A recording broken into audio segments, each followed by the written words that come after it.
जय हिंद दोस्तों, कैसे हैं सभी लोग। उम्मीद करता हूँ सभी मस्त होंगे और अपने शिक्षण कार्य में व्यस्त होंगे। स्वागत है आप सभी का सीटेट 7 जुलाई 2024 के एग्जाम में। और आज हम करने वाले हैं एसएसटी सामाजिक विज्ञान के मोस्ट और इम्पॉर्टेंट क्वेश्चन, जो कि आपके एग्जाम के लिए बहुत ही इम्पॉर्टेंट होने वाली है। क्लास 55 है। एग्ज़ाम धीरे धीरे नज़दीक आ रहा है, तो उसके लिए आप सभी तैयार हो जाइए और जमकर तैयारी कीजिए। चलिए चलते हैं क्वेश्चन की तरफ। और आज का पहला क्वेश्चन है, निम्नलिखित में से किस पर ब्रिटिश संसद द्वारा महाभियोग चलाया गया था? चार्ल्स क्लाइव पर, वारेन हेस्टिंग्स पर, टीबी मैकाले पर, कॉर्नवालिस पर। कौन सा ऑप्शन सही होगा? फर्स्ट क्वेश्चन कह रहा है ब्रिटिश संसद द्वारा महाभियोग चलाया गया था, किस पर चलाया गया था? तीन चारों ऑप्शन में से कौन सा ऑप्शन सही होगा?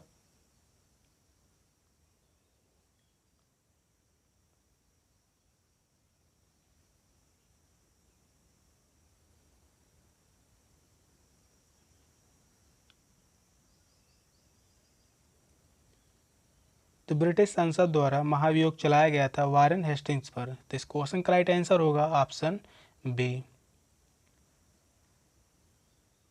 वारेन हेस्टिंग्स पर ब्रिटिश सरकार द्वारा महाभियोग उस समय चलाया गया था जब वे भारत से 1785 में इंग्लैंड लौटे गए थे। एडमंड बुर्की द्वारा बंगाल में कुशासन के लिए उन पर व्यक्तिगत रूप से आरोप लगाए गए थे। एडमंड बुर्की द्वारा बंगाल में कुशासन के लिए उन पर व्यक्तिगत रूप से आरोप लगाए थे। नेक्स्ट क्वेश्चन है, निम्नलिखित में से कौन सी 9वीं शताब्दी के मंदिर स्थापत्य कला का हिस्सा था? ऑप्शन ए है यज्ञ वेदी यानी पवित्र मंत्रों का उच्चारण करने की जगह, हवन कुंड, वर्ग पिरामिडकार कुंड जिसमें अग्नि प्रज्वलित की जाती थी। थर्ड ऑप्शन है सजावटी द्वार। फोर्थ ऑप्शन है रंगशाला यानी नृत्य प्रस्तुत करने की जगह। कौन सा ऑप्शन सही होगा?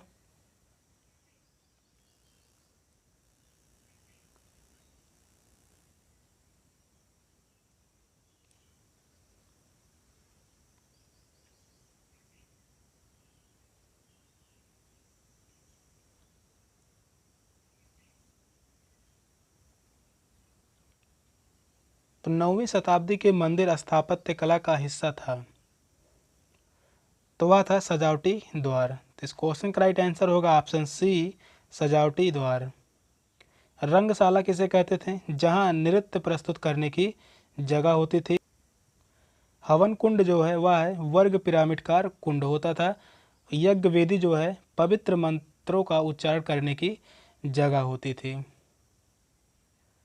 9वीं शताब्दी में मंदिर स्थापत्य कला में सजावटी द्वार काफ़ी प्रचलित था।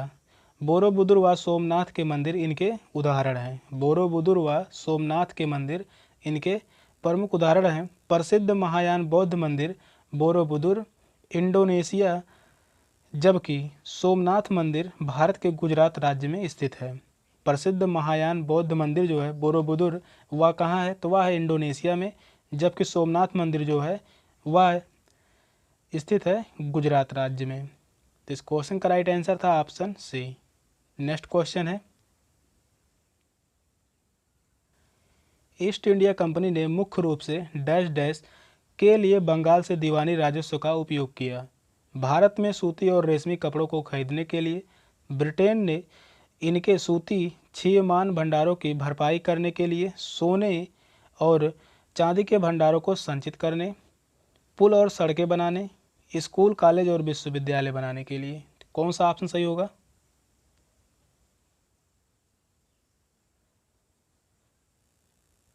तो इस क्वेश्चन का राइट आंसर क्या होगा? कमेंट में ज़रूर बताइए।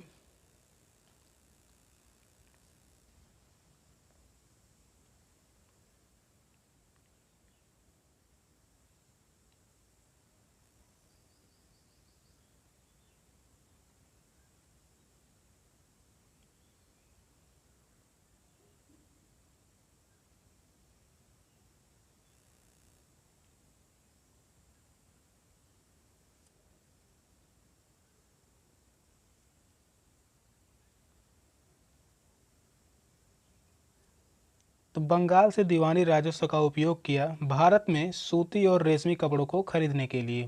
तो इस क्वेश्चन का राइट आंसर होगा ऑप्शन ए। भारत के बंगाल राज्य में उद्योगों से कपड़ा व सिल्क खरीदते समय ईस्ट इंडिया कंपनी दीवानी राजस्व लगाती थी।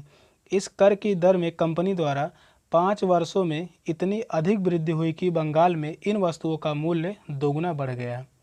तो इस क्वेश्चन का राइट आंसर है ऑप्शन ए। अगला क्वेश्चन है, मोहम्मद बिन तुगलक ने अपनी राजधानी को दिल्ली से दौलताबाद स्थानांतरित क्यों किया? मंगोलों से बचने के लिए, दक्षिणी शासकों को दंडित करने के लिए, अपने साम्राज्य को प्रभावी तरीके से नियंत्रित करने के लिए, क्योंकि दौलताबाद केंद्र में स्थित था। उत्तरी भारत से उसे पर्याप्त राजस्व प्राप्त नहीं हो रहा था। कौन सा ऑप्शन राइट सही होगा? तीन चार ऑप्शन में से कौन सा ऑप्शन राइट होगा?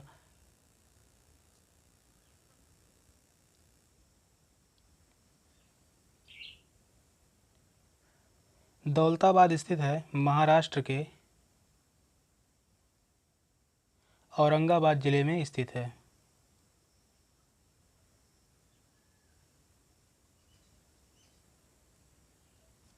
औरंगाबाद जिले में स्थित है दौलताबाद। क्वेश्चन जो कह रहा है, मोहम्मद बिन तुगलक ने अपनी राजधानी को दिल्ली से दौलताबाद स्थानांतरित क्यों किया?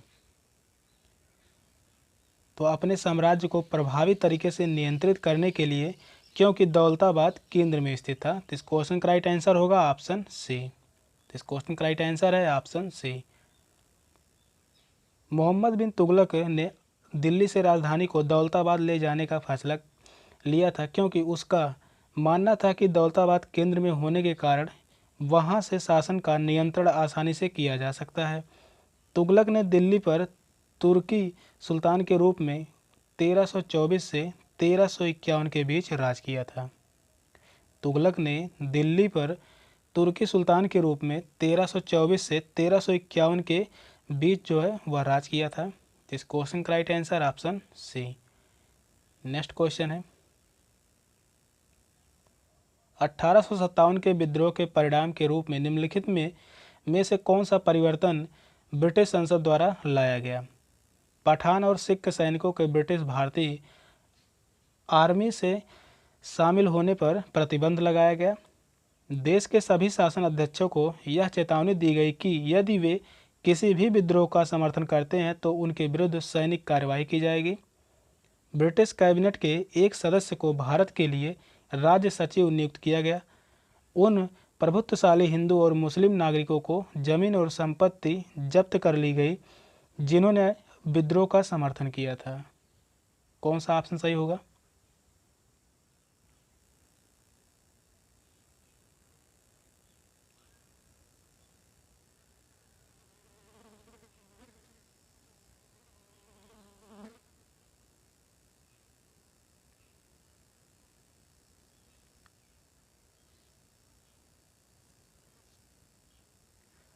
क्वेश्चन पांचवा कह रहा है, 1857 के विद्रोह के परिणाम के रूप में कौन सा परिवर्तन ब्रिटिश संसद द्वारा लाया गया था? तो वह था ब्रिटिश कैबिनेट के एक सदस्य को भारत के लिए राज्य सचिव नियुक्त किया गया था। तो इस क्वेश्चन का राइट आंसर है ऑप्शन सी। 1857 की क्रांति के परिणाम स्वरूप भारत में ब्रिटिश सरकार ने भारत में राज्य सचिव के रूप में कैबिनेट के एक सदस्य की नियुक्ति की गई थी। 1857 की क्रांति को भारत का प्रथम स्वतंत्रता संग्राम भी कहा जाता है। 1857 की क्रांति को भारत का प्रथम स्वतंत्रता संग्राम भी कहा जाता है। तो इस क्वेश्चन का राइट आंसर है ऑप्शन सी। अगला क्वेश्चन है, ऐतिहासिक स्थल वह है जहां इतिहास प्रिय लोग जुटते हैं, इतिहासकार इतिहास लिखते हैं, अतीत के स्मृत शेष अवशेष मिलते हैं, उत्खनन के क्रियाकलाप होते हैं। कौन सा ऑप्शन सही होगा?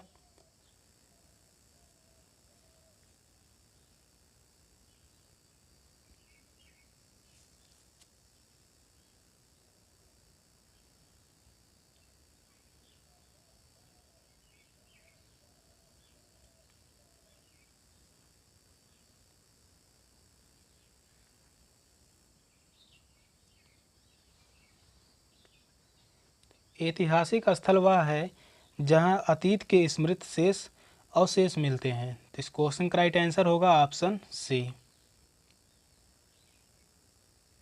ऐतिहासिक स्थल वे होते हैं जहां भूतकालीन अवशेष पाए जाते हैं। इसका प्रमुख उदाहरण हड़प्पा एवं मोहनजोदड़ो है।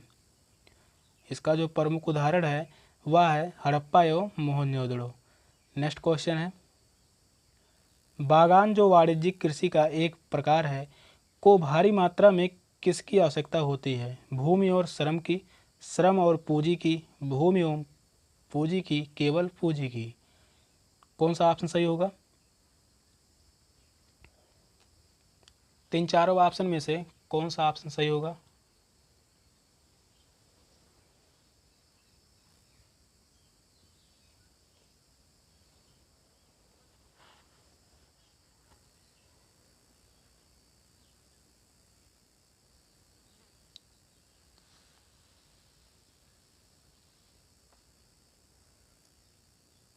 बागान जो वाणिज्यिक कृषि का एक प्रकार है भारी मात्रा में किसकी आवश्यकता होती है? तो वह होती है भूमि और श्रम की भारी मात्रा में आवश्यकता होती है। तो इस क्वेश्चन का राइट आंसर है ऑप्शन ए। इस क्वेश्चन का राइट आंसर है ऑप्शन ए। बागान व्यापारिक कृषि का प्रकार है। इसे बड़ी मात्रा में भूमि एवं श्रम की आवश्यकता होती है। इस प्रकार के बागान में चाय, कॉफी, गन्ना, काजू और रबड़, केला व कपास की फसल लगाई जाती है। इस प्रकार के बागान में चाय, कॉफी, गन्ना, काजू, रबड़, केला व कपास की फसल लगाई जाती है। तो इस क्वेश्चन का राइट आंसर ऑप्शन ए था। अगला क्वेश्चन है,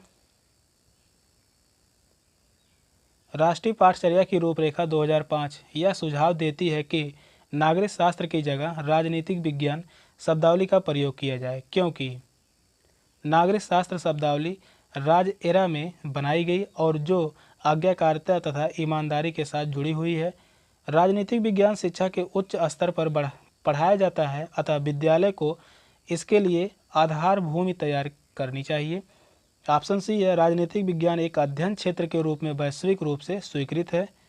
फोर्थ ऑप्शन है, राजनीतिक विज्ञान राजनीतिक प्रशिक्षित उपलब्ध कराएगा। राजनीतिक विज्ञान जो है राजनीतिक प्रशिक्षण उपलब्ध कराएगा। कौन सा ऑप्शन सही होगा?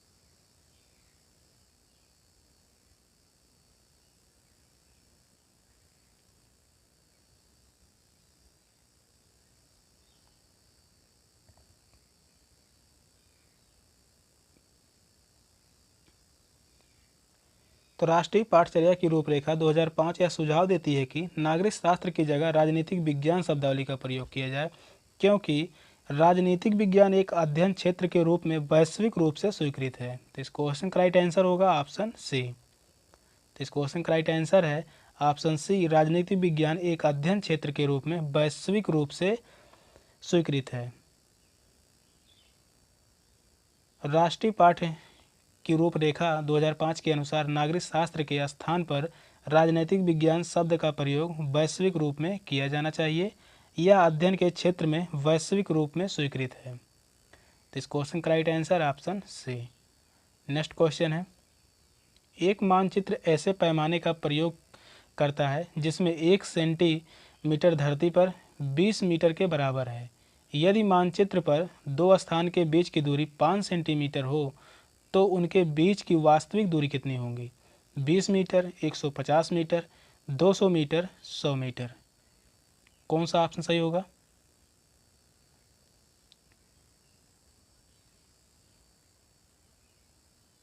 इस प्रकार से एक क्वेश्चन जरूर आता है एग्जाम में। तो क्वेश्चन को लगाइए, कौन सा ऑप्शन सही होगा?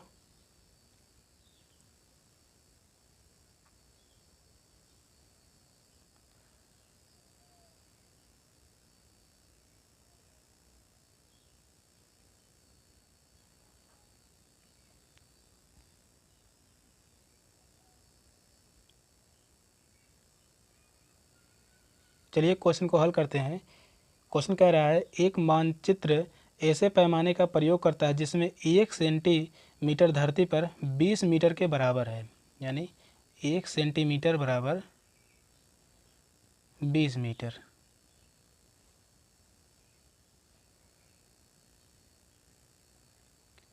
आगे कह रहा है यदि मानचित्र पर दो स्थान के बीच की दूरी 5 सेंटीमीटर हो, यानी दो स्थान के जो ये बीच की दूरी है यह कितनी हो, 5 सेंटीमीटर हो,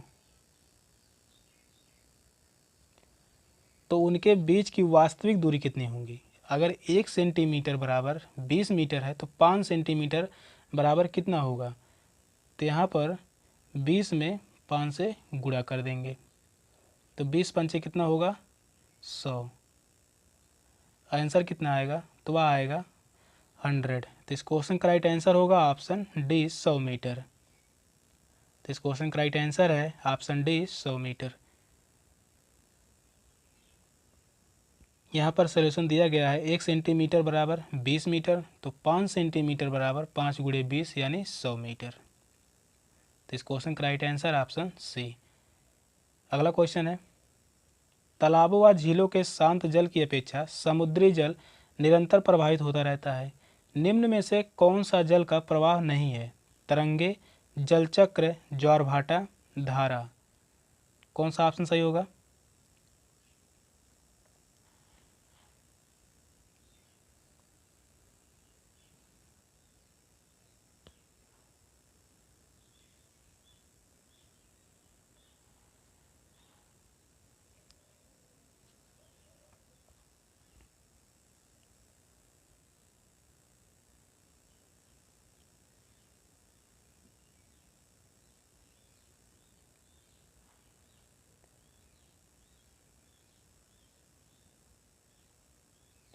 तालाबों व झीलों के शांत जल की अपेक्षा समुद्री जल निरंतर प्रवाहित होता रहता है।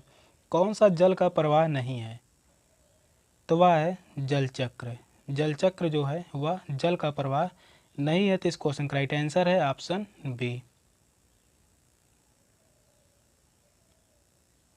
जलचक्र की गतिशीलता का उदाहरण नहीं है। जलचक्र जो है वह जल की गतिशीलता का उदाहरण नहीं है। यह जल के वाष्पन तथा संघनन एवं वर्षा के रूप में अवक्षेपण का एक प्राकृतिक चक्र है। यह समुद्री जल के प्रवाह से संबंधित नहीं है।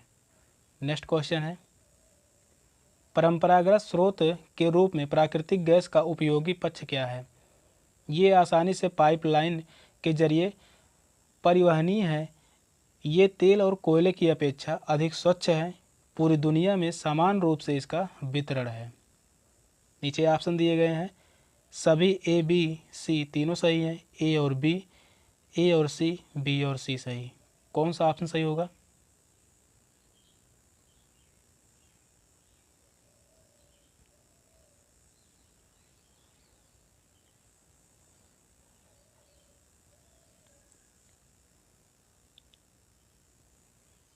तो यह क्वेश्चन करवाया भी गया है और काफ़ी बार पूछा भी गया है। कौन सा ऑप्शन सही होगा।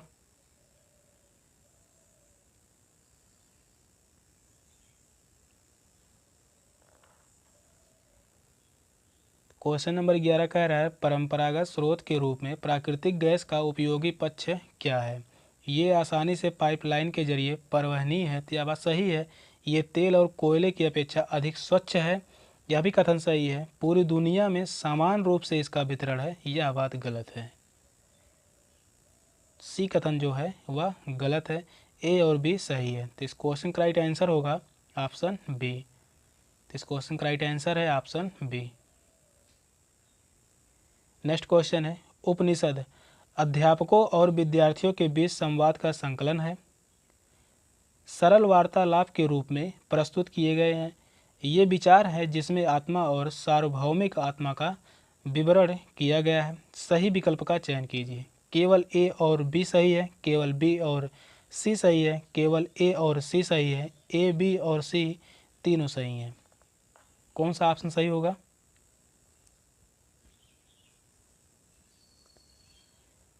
तो उपनिषद से संबंधित 3 कथन दिए गए हैं। तीनों कथनों में से कौन सा ऑप्शन सही होगा।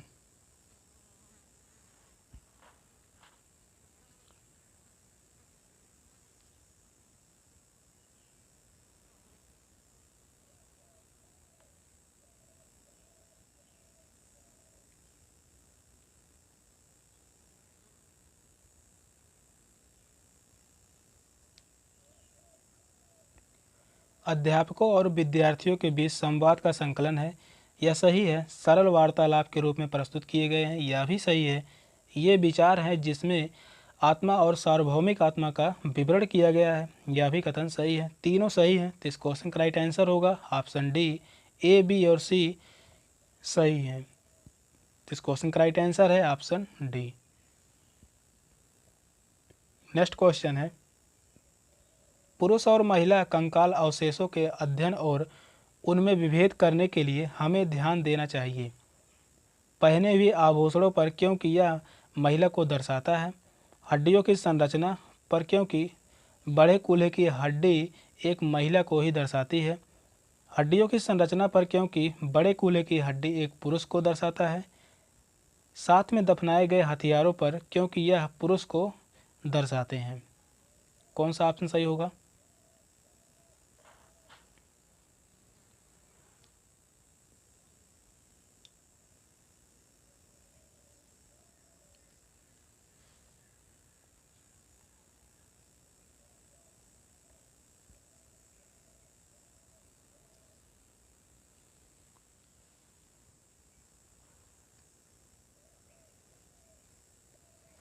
क्वेश्चन नंबर 13 कह रहा है, पुरुष और महिला कंकाल अवशेषों के अध्ययन और उनमें विभेद करने के लिए हमें क्या ध्यान देना होगा?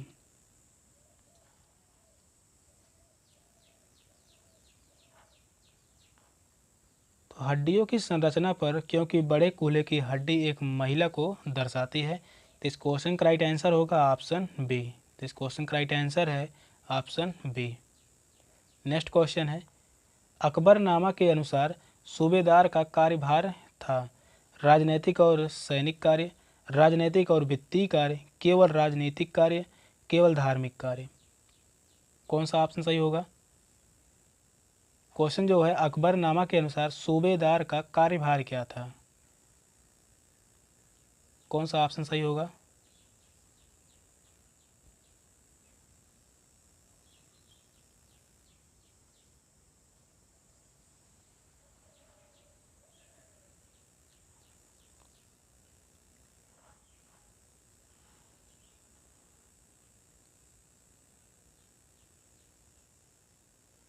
अकबरनामा के अनुसार सूबेदार का कार्यभार था राजनीतिक और सैनिक कार्य। तो इस क्वेश्चन का राइट आंसर है ऑप्शन ए, राजनीतिक और सैनिक कार्य था सूबेदार का। तो इस क्वेश्चन का राइट आंसर ऑप्शन ए है। नेक्स्ट क्वेश्चन है, बंगाली एक क्षेत्रीय भाषा के रूप में विकसित होने के कारण है वाणिज्यिक समझौते, राजनीतिक समझौते। सही विकल्प का चयन करें। केवल ए सही है, केवल बी सही है, ए और बी दोनों सही है, ना तो ए ना ही बी। कौन सा ऑप्शन सही होगा इन चारों ऑप्शन में से?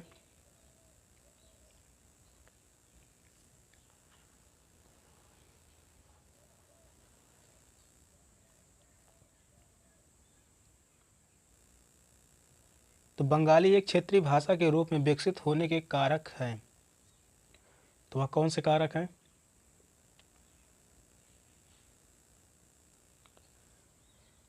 तो वाणिज्यिक समझौते, राजनीतिक समझौते, दोनों ही कारक सही हैं। तो इस क्वेश्चन का राइट आंसर होगा ऑप्शन सी, ए और बी दोनों सही हैं। तो इस क्वेश्चन का राइट आंसर है ऑप्शन सी।